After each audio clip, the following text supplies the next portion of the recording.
কিছু মানুষ নিজেদেরকে বুদ্ধিমান ও দেশপ্রেমিক মনে করেন আর সমগ্র জাতিকে বিভাজনের দিকে ঠেলে দিচ্ছেন বলে মন্তব্য করেছেন বিএনপি মহাসচিব মির্জা ফখরুল ইসলাম আলমগীর।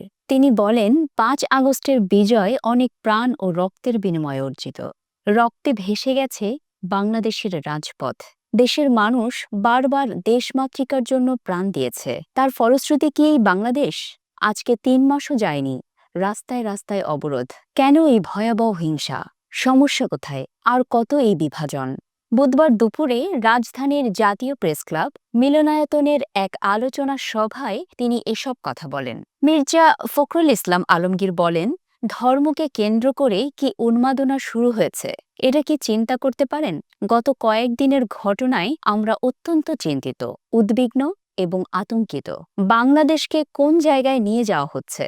আমাদের সবাইকে দায়িত্বজ্ঞান সম্পন্ন কথা বলতে হবে। আজকে কিছু মানুষ নিজেদেরকে বুদ্ধিমান ও দেশপ্রেমিক মনে করেন আর গোটা জাতিকে বিভাজনের দিকে ঠেলে দিচ্ছেন, অন্ধকারের দিকে ঠেলে দিচ্ছেন। প্রথম আলো, ডেইলি স্টার সহ অন্যান্য মিডিয়াতে যে ধরনের আক্রমণ শুরু হয়েছে তার নিন্দা জানায়।